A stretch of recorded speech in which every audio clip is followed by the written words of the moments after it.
Les troupes de poursuite de Desmond furent plongées dans la confusion. Ils étaient venus pour en finir avec ceux qui les dérangeaient, mais un nouvel ennemi était soudainement apparu. Les chevaliers Fenris allongés au sol étaient tout aussi abasourdis. Est-ce vrai? Le Seigneur est venu. Se pourrait-il vraiment que les préparatifs soient déjà terminés? Ah! Le Seigneur est là. Le Seigneur est venu. Ils n'ont pas pleinement compris ce qui se passait, mais des rires ont jailli de leur bouche. Ils pensaient que la mort était inévitable, mais le moment de cette apparition n'aurait pas pu être plus parfait. Comme toujours, les actions du Seigneur étaient impossibles à prédire. Il n'y avait pas que les chevaliers Fenris, même les soldats blessés se mirent à rire doucement. Nous sommes sauvés. Le Seigneur est arrivé. Avec le Seigneur ici, ces salauds n'ont aucune chance.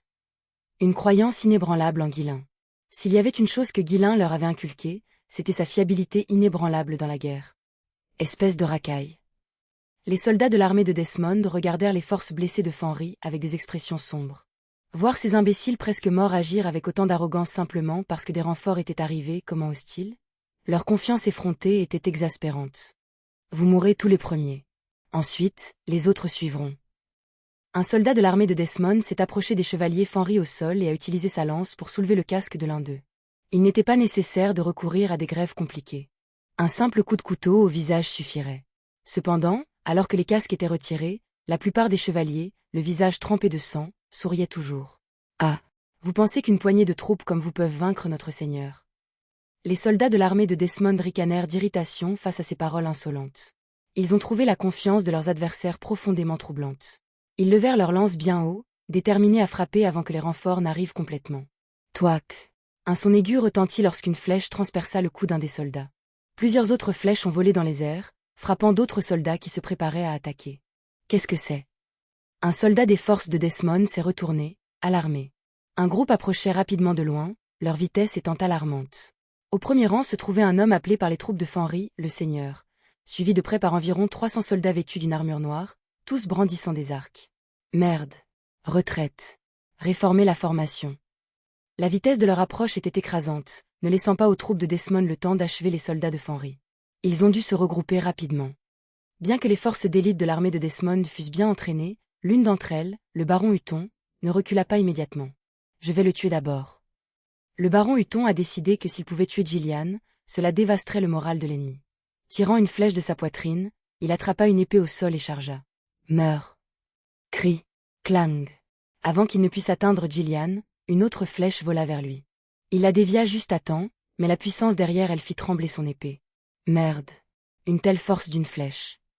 La force de la flèche était inhabituelle. S'il n'avait pas imprégné de mana sa lame, elle aurait pu se briser sous l'impact. Cet archer pourrait-il être le comte Fenris lui-même? Celui qui avait tiré la flèche arborait un sourire sauvage et chargeait maintenant à une vitesse incroyable. Tuer Gillian n'était plus une option. Je vais voir par moi-même si les rumeurs sont vraies. Boum! Montant à cheval de guerre noir, Ghislain dépassa Gillian et chargea directement le baron Hutton, sa lance poussée vers l'avant. Ampache! Le baron Hutton s'est esquivé sous la lance et a balancé son épée vers les jambes du cheval, dans l'intention de faire tomber Ghislain. C'était une frappe au bon moment, ciblant le moment où le cheval atterrissait après son saut. Cependant, juste au moment où les sabots du cheval touchaient le sol, ses muscles puissants le poussèrent à un autre saut. Quoi? L'incrédulité du baron Hutton était évidente. Un cheval a échappé à mon attaque. Même avec un cavalier exceptionnel, son timing avait été impeccable. Cela dépassait l'entendement. Réalisant que son attaque avait échoué, le baron Hutton s'avança pour créer de la distance. Mais dans ce bref instant d'hésitation, Ghislain brandit sa lance. Slash. Arg. Le baron Hutton gémit alors que la lance lui effleurait le dos. Même si la blessure n'était pas profonde, elle suffisait à le laisser secouer. Bien joué, remarqua Ghislain en dirigeant son cheval et en se tournant vers Hutton. Vous avez réussi à esquiver 2 fois. Il semble que vous soyez au moins un chevalier capable. Le cheval de guerre noir renifla, montrant ses gencives dans ce qui ressemblait à un sourire moqueur. Cependant, lorsque Ghislain lui donna un coup de coude, le cheval se calma rapidement. Pendant ce temps, le reste des soldats de Ghislain arrivaient, se positionnant pour protéger leurs camarades blessés. Le cours de la bataille changeait rapidement. Gillian. Ça va? Dis-moi que tu vas bien. Cria Ghislain avec inquiétude. Monseigneur. Gillian, submergé de soulagement, regarda Ghislain avec les larmes aux yeux. Il avait vraiment cru que sa fin était venue. Mais alors que Gillian essayait de parler, il se souvint soudain de quelque chose d'urgent. Monseigneur, vous devez battre en retraite immédiatement. Tout de suite. Traitons d'abord de vos blessures. Nous en parlerons plus tard. Ghislain l'interrompit. Non, ce n'est pas ce que je voulais dire. Et, arrête de traîner. Sortez Gillian et les blessés d'ici, ordonna Ghislain.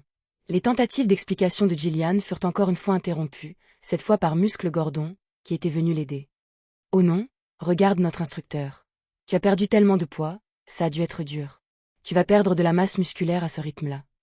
Gordon, attends, j'ai besoin de parler avec le Seigneur. Ne t'inquiète pas, je vais te donner beaucoup de poitrine de poulet. Allons te lever. Merde, tu argues. Alors que Gordon le transportait, les blessures ouvertes de Gillian le faisaient gémir de douleur.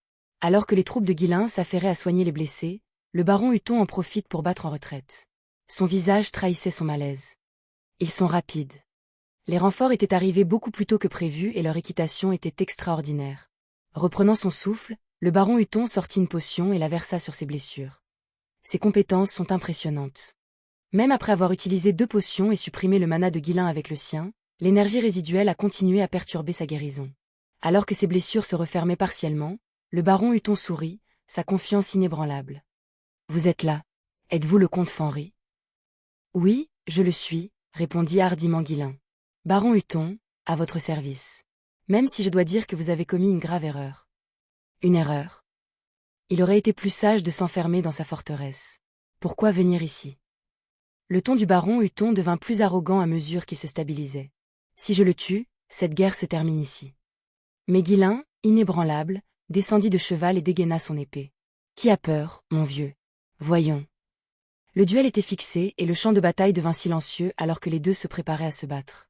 Le baron Hutton changea de position, son expression auparavant moqueuse s'accentuant. L'air autour de lui changea et il ressemblait désormais à une lame finement aiguisée plutôt qu'au noble arrogant des instants plus tôt. Oh! Ghislain haussa un sourcil, impressionné. La présence du baron était devenue menaçante, prouvant qu'il n'était pas un simple fanfaron. Baron Hutton, c'est donc l'homme qui a causé tant de problèmes à Gillian. C'était la première fois que Ghislain rencontrait Hutton dans cette vie. Dans sa vie antérieure, Hutton avait été impliqué dans un complot contre le comte Harold, contraint de se suicider après avoir été qualifié de traître. Mais le nom du baron était connu dans le Nord, ce que Ghislain n'avait pas oublié. Avec un léger sourire, Ghislain ajusta sa prise sur son épée, se préparant. Les soldats des deux côtés ont commencé à battre en retraite, créant un espace entre les deux combattants.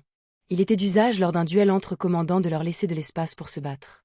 Ce n'était pas seulement pour des raisons de sécurité, mais aussi pour garantir qu'aucune des parties n'interférait avec le résultat. Le baron Hutton, désormais pleinement concentré, plissa les yeux en s'adressant à Ghislain. Comte Fenry, savez-vous quelque chose? Qu'est-ce qu'il y a? Répondit Ghislain, d'un ton neutre. J'ai gagné 5 duels chevaleresques dans ma vie et je suis toujours là. La voix de Hutton portait une nette note de fierté. Chaque duel avait déterminé le sort d'un conflit, et il avait à chaque fois porté le poids de la survie de son domaine sur ses épaules. Peut-être que vous êtes trop jeune pour comprendre, mais là où je suis maintenant, c'est un endroit terrifiant. La confiance de Hutton provenait non seulement de ses compétences, mais aussi de l'immense expérience qu'il avait accumulée. Il était convaincu qu'aucun jeune inexpérimenté comme Ghislain ne pouvait rivaliser avec le sang-froid chevronné d'un vétéran. Le fardeau l'écrasera. Personne d'aussi jeune ne pourrait supporter ce poids. Le baron Hutton sourit avec confiance. Mais Ghislain se contenta de rire doucement. J'ai fait ça plus d'une centaine de fois. Quoi? Le sourire confiant de Hutton faiblit.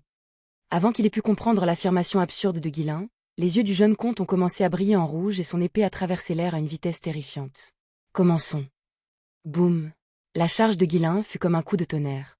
Le sol sous ses pieds craqua alors qu'il se précipitait en avant, sa lame se dirigeant vers le baron Hutton avec une force dévastatrice.